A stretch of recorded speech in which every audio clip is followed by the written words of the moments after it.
Now, as I was looking at this game, examining the manual, looking at the manual, it made me think about playing retro video games. So, if you're looking at a retro video game, when it came out, a Sega Genesis game, we'll use Shining Force as the example. It came, you get the clamshell, you get the manual, and you get the cartridge. Now, with a game like this, with Shining Force, it's an RPG, it's a role-playing game. It's in depth. There's things that you need to know, etc. Ways, it's all about the exploration. So, I started reading the manual, and I started just looking and paging through. So, in Shining Force, if you've ever played Shining Force, it doesn't really tell you things that you need to know, like items. It'll just tell you it's a healing seed. And you're just okay, it heals you, but does it heal any special ailments that you have, like paralysis or sleep or darkness or whatever it may be? So I kept paging through it, and it gives you all the info on the characters, and it gives you their class and what they promote to, which again, the game doesn't tell you what they're gonna promote to. It just asks if you want to give them a promotion when they reach level 10.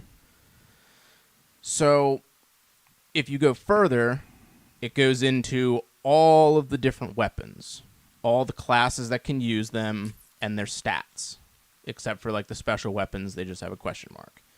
So, I mean, who knew that an instruction manual might have worthwhile information in it? So you go back and it has all the items, and it tells you exactly what they do, and the rings and stuff and bracelets and all of that. You can equip them, but you have to actually go into your menu and use them to get the effect. So it made me think about when you go back to play these retro games, or when, say I show, my daughter or my son these old games, and they take an interest, or they don't, or whoever takes an interest in, Shining Force. There's many ways to play Shining Force. You can play it on Steam, you can play it on PlayStation, you can play it on Xbox, you can play it on Switch. The whole 12 of you. So, did you get a haircut? Yes, I did. Did you get a haircut today? No. Yesterday. Yesterday or yes? Yesterday. Looks good. Thank you. I'm trying to go with something maybe sort of the same, but I'm kind of keeping it longer up here. So. Yeah. See y'all. I like it. Call me Rico Suave. I will not. So, I'll call you Chupapi. I mean, if you play Shining Force on whatever you choose, or whatever game in question that is a little more in depth, it's not just the cut and dry platformer or sports game, whatever. So if I just pick up Shining Force on the Switch and I'm trying to play it, and I'm trying to figure out what these items do, or I'm trying to figure out the menu system, because the menu system is kind of wonky.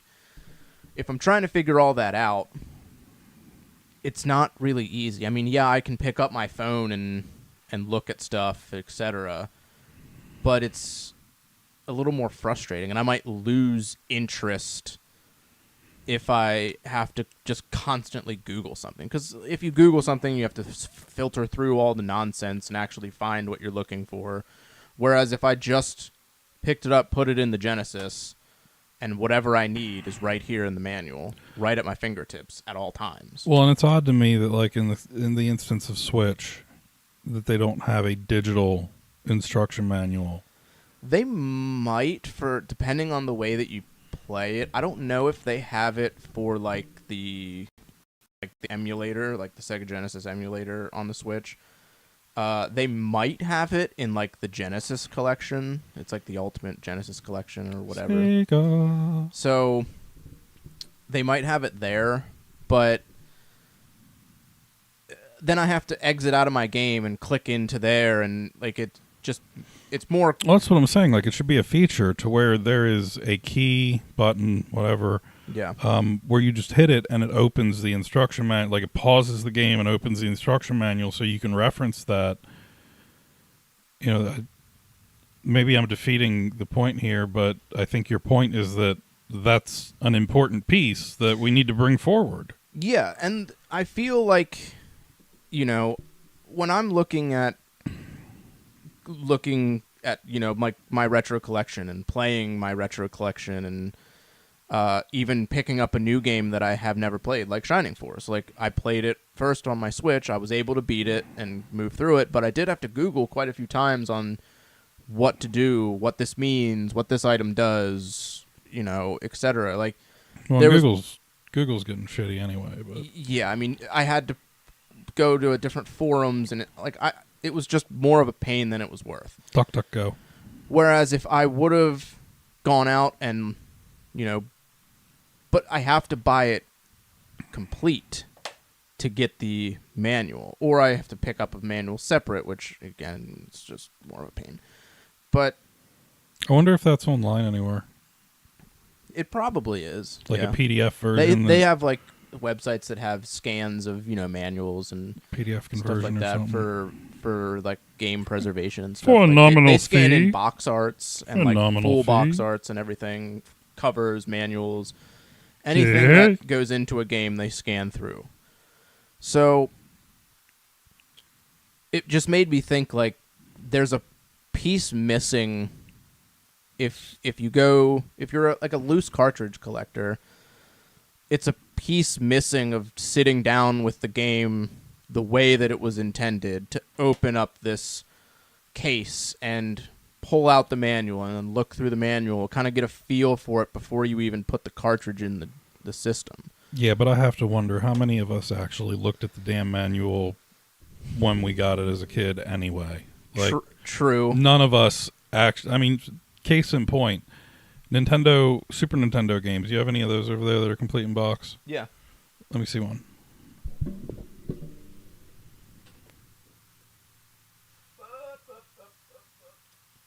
I'll just grab the one that's not in a protector.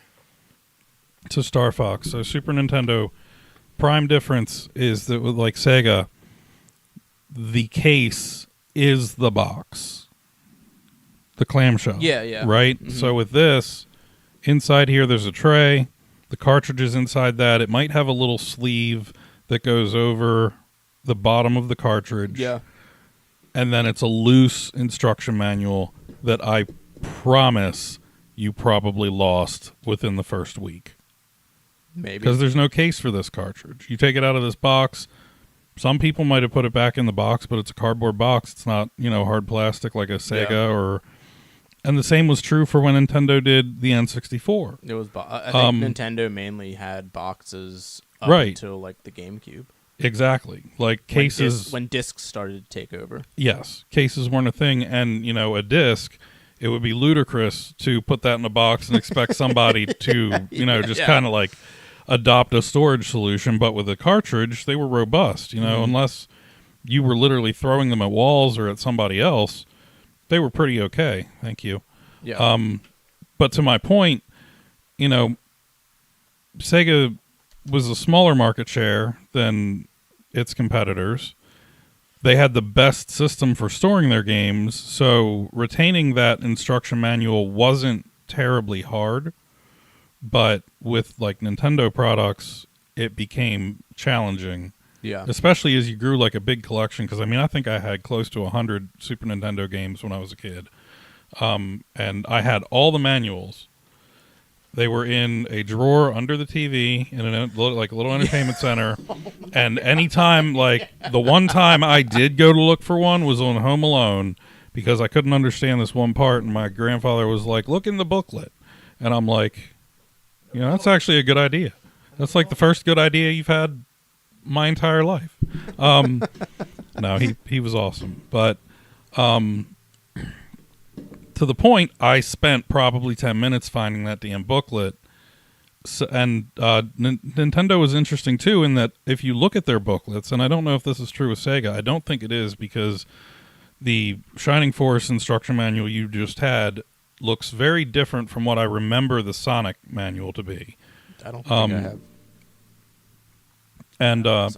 but at any rate, Nintendo was like, "This is what you get to put out for an instruction manual. This is the booklet you get. Yeah. It's black. It's going to have your art here. It's going to do this." Like they templated it, and I think that also was important because when you present a unified front for your console that way, regardless of publisher, people develop more trust. They start to kind of build a following on that because they feel more comfortable with the familiarity between all of the titles.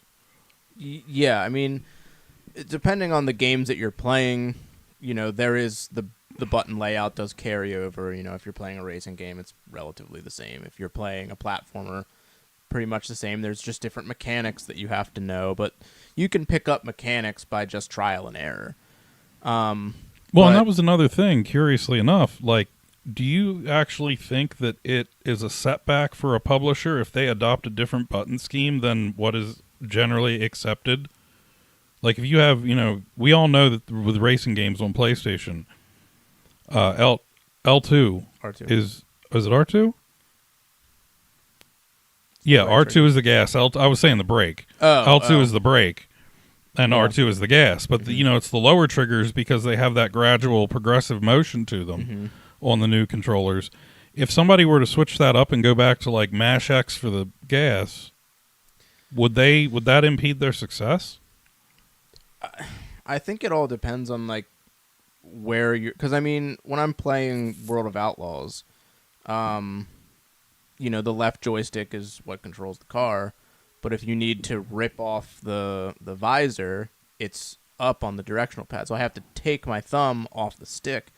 So that is kind of annoying. I think I can remap it. I just never did. That's cool, though, because in a real car, to tear off your tear-off, you have to let go of the steering wheel. I guess that's true. But with at least one hand. Yeah, but you have at least one hand on. So, it... Well, buy a racing wheel. I mean, well, yeah, but that's a lot of money. I know somebody that does that. So do I. Zeller's crazy about that. Like, he's got full iRacing set up in his basement. Yeah, actually, we did iRacing for a little while together when I had some time over the winter. But I actually grabbed it was a Logitech steering wheel with the shifter and everything. G29 with the gated? I don't even know.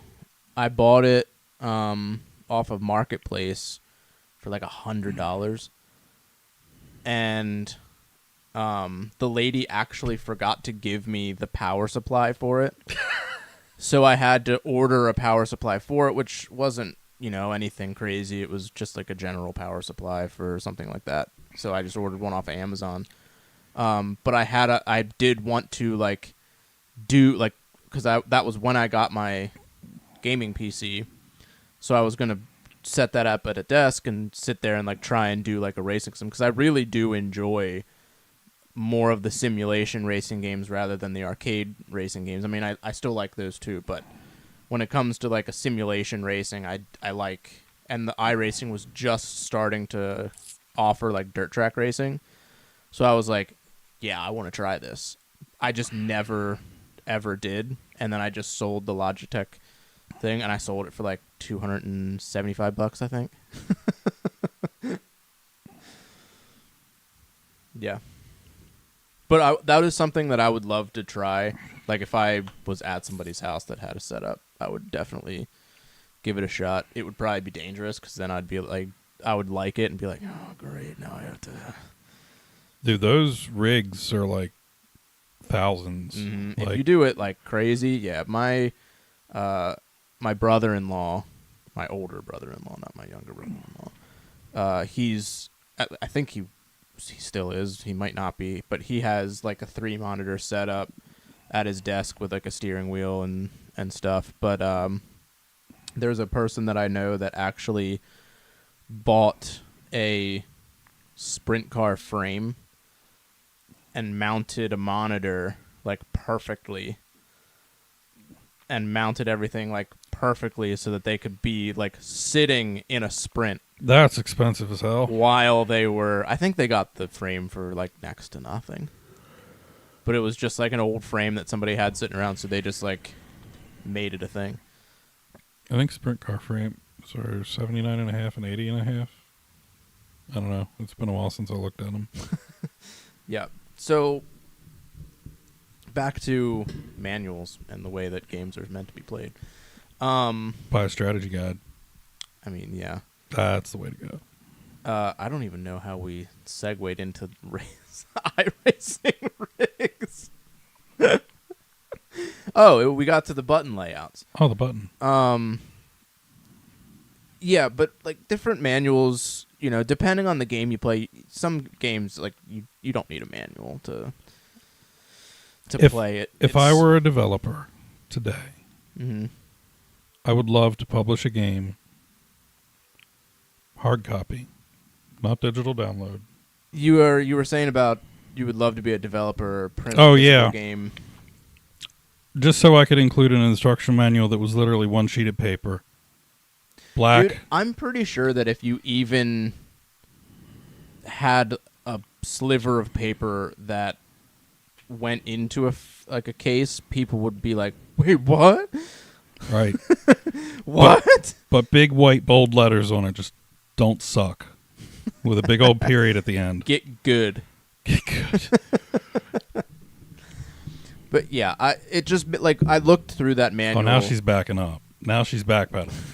It's only if I had to. I looked through that manual and it made me think of like if you sit down to play a retro game and you have the ability, because I mean when you buy CIB games, it definitely does hike up the price.